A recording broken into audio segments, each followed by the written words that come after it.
వనాన్ని పూర్తిగా తగలపెట్టిన అగ్ని కడుపు నిండా ఆ వనమూలికల్ని, ఆ జంతువుల కొవ్వుని తీసుకుని శరీరాన్ని మళ్ళీ స్వస్థత చేసుకుంది.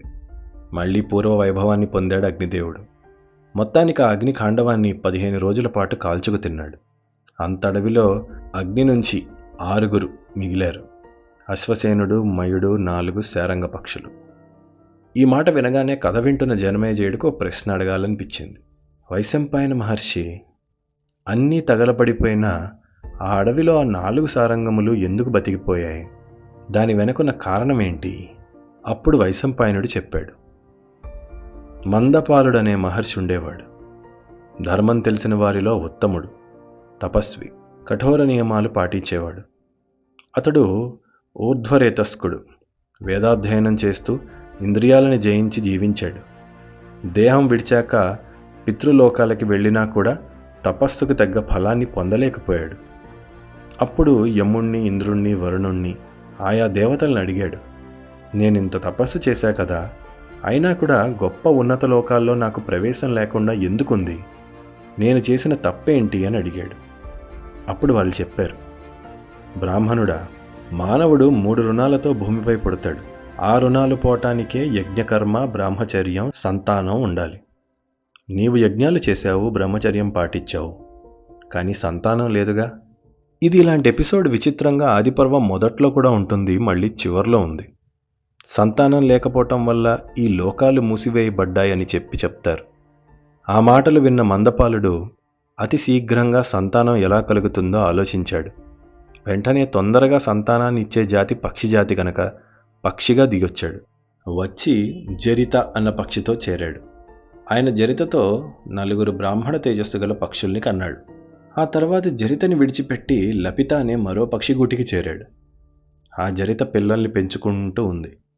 ఒకనాడు లపితతో ఉన్న మందపాలుడికి అగ్నిదేవుడు కనిపించాడు. ఆయన పథకం తెలిసింది. ఎలాగన్నా తన బిడ్డల అగ్నిలో కాలిపోకుండా ఖాండవంలో అగ్నిని ప్రార్థించాడు. అగ్ని, నీవు సర్వలోకాలకి ముఖానివి.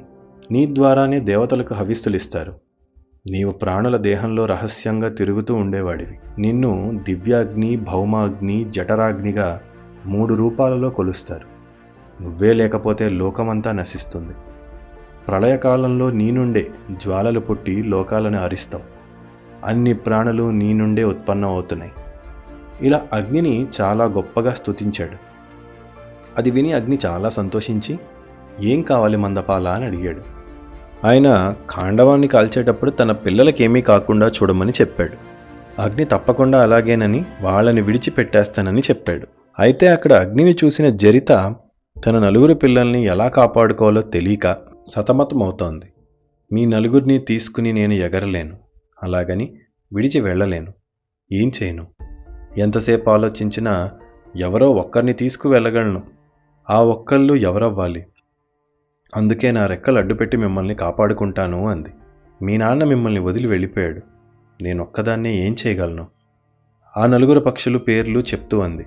జరితారి పెద్దవాడు కులంలో, కాబట్టి కులరక్షణ కోసం ఇతను బతకాలి. శారీసృక్కుడు, పితృదేవతల కులవృద్ధి ఇతని వల్ల జరుగుతుంది. సత్యమిత్రుడు మహాతపస్వి అవుతాడు, కాబట్టి ఇతను బతకాలి. ఇక ద్రోణుడు బ్రహ్మవాదులలో శ్రేష్ఠుడు. ఏం చేయను అని అంది. అలా అన్న అమ్మతో పిల్లలు అన్నారు, అమ్మా, నువ్వు మా గురించి వదిలేయి. నువ్వు నీ ప్రాణాలు కాపాడుకో, వెళ్ళిపో అమ్మా అన్నారు. వాళ్ల ప్రేమ అలాంటిది. అప్పుడు జరితకి ఒక ఆలోచన వచ్చింది. అరే, తొందరగా ఈ చెట్టు కింద ఒక ఎలుక కన్నం ఉంది, అందులో దూరండి. అగ్ని మిమ్మల్ని తాకడు, తొందరగా అని చెప్పి లోపలికి పంపింది. కానీ ఆ పక్షులు అన్నాయి, అమ్మ, లోపలికి మేము వెళ్తాం, మమ్మల్ని ఎలుక తినేస్తే? దానికన్నా అగ్నిలో పడి మరణించడమే ఉత్తమం కదా అని అడిగే. అప్పుడు జరిత మళ్ళీ అంది, అదేం పర్వాలేదు. ఇందాకే ఆ ఎలుకని డేగ తన్నుకుపోయింది. ఆ కన్నంలో ఎవ్వరూ లేరు, వెళ్ళండి. నేను మట్టితో కప్పేసి అగ్ని మానిపోయాక బయటికి తెస్తాను అంది. అయినా ఆ పక్షులు భయపడ్డాయి. అమ్మ, డేగ ఒక ఎలకని తన్నుకుపోయింది, వేరే ఎలకలుండొచ్చు కదా. మా ఉద్దేశంలో ఆ ఎలక చేతిలో కంటే అగ్ని చేతిలో చావడం ఉత్తమం. అందున అగ్ని కాలుస్తుందో లేదో ఇంకా తెలీదు, ఎలుక ఖచ్చితంగా తినేస్తుంది, కాబట్టి వద్దులే అమ్మా.